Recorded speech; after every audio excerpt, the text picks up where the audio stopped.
Salam semua pendengar, kita berjumpa lagi ya.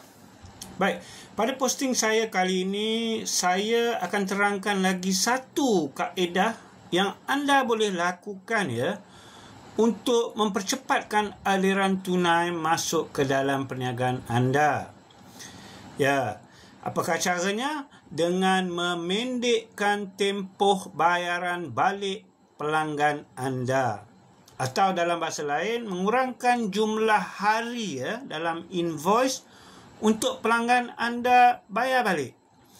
Perkara ini sangat relevan ya bagi peniaga-peniaga yang menjual ya, kepada pelanggan secara kredit atau hutang.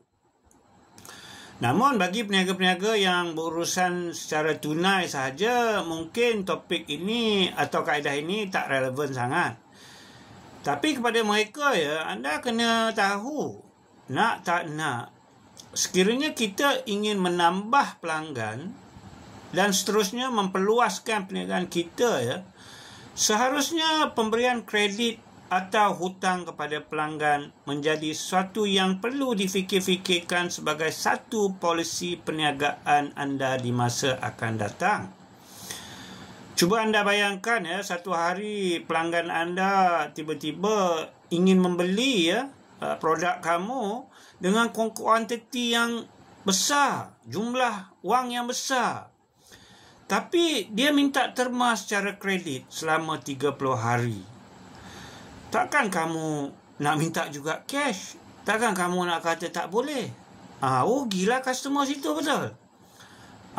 Lepas tu pula tiba-tiba dia dapat tahu ada pesaing kamu pula sanggup beri kredit kepada dia selama 30 hari. Anda fikir macam mana? Pada saya sudah tentu ya, pelanggan kamu akan beralih kepada pesaing kamu. Betul tidak? Namun demikian tidak dinafikan ya, sudah tentu anda harus berwaspada dalam bab pemberian kredit jualan kepada pelanggan, kerana sudah tentu terdapat risiko-risiko seperti hutang lapuk dalam bab ini.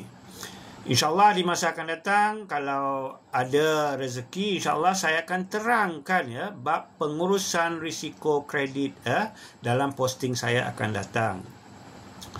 Baik, sudah menjadi kebiasaan ya, banyak perniagaan yang memberi tempoh bayaran balik sehingga 30 hari kepada pelanggan tetap mereka.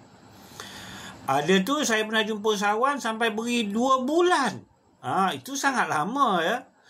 Anda kena ingat di sini ya, bila anda menjual secara kredit kepada pelanggan anda, anda sebenarnya membiayai perniagaan pelanggan anda. Dan dengan menggunakan duit perniagaan anda, di mana duit itu sebenarnya lebih baik digunakan untuk tujuan lain, tujuan yang lebih penting, operasi syarikat kamu, contohnya bayar gaji pekerja kamu.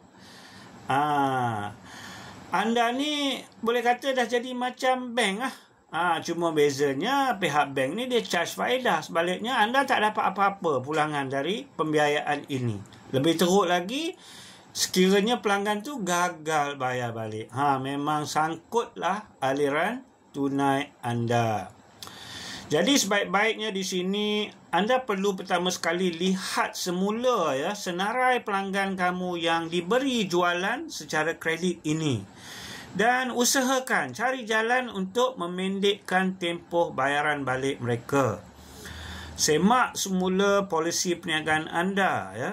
Sekiranya polisi perniagaan anda ni memberi tempoh bayaran balik selama 30 hari, anda seharusnya lakukan kajian. Lihat apa standard tempoh bayaran balik dalam industri atau sektor perniagaan anda. Ya. Setelah itu sekiranya standard kata contoh antara 15 ke 30 hari, maka ubah polisi syarikat anda dan kurangkan tempoh bayaran balik dari 30 hari jadikan 15 hari. Kalau sebelum ini anda beri 15 hari, kurang dan jadikannya seminggu. Dan seterusnya lah, kalau seminggu kurangkan jadinya 3 hari. Dan kalau yang dah 3 hari, anda terus minta cash lagi bagus. Betul?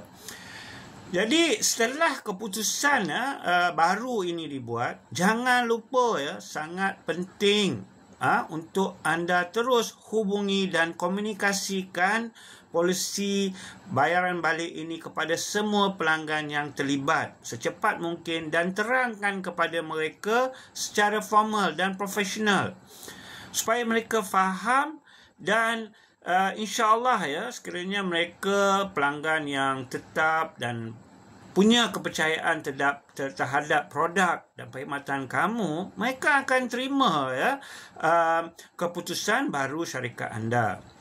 Dan akhir sekali, tentukan polisi dan terma baru ini dikemaskini dan dikomunikasikan dengan jelas, bukan sahaja secara lisan tetapi di laman web, sebut harga, kontrak dan sudah pasti paling penting di setiap invoice yang dihantar kepada pelanggan. Tujuan utama kita lakukan kaedah ini adalah supaya perniagaan anda boleh dapatkan balik tunai dalam akaun syarikat anda dengan lebih cepat. Selain itu, anda juga dapat mengurangkan risiko hutang lapuk kerana jangan lupa semakin lama pelanggan diberi masa untuk bayar balik, semakin tinggi risikonya mereka tidak membayar balik hutang mereka Baik, sampai di sini sahaja perkongsian saya hari ini. Esok kita berjumpa lagi insya-Allah dalam posting saya seterusnya.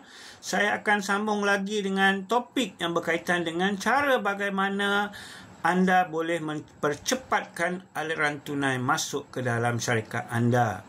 Nantikan posting saya seterusnya. Diharap para pendengar memberi support supaya channel saya ini dapat memberi manfaat kepada kita semua. Sekian, terima kasih. Jumpa lagi.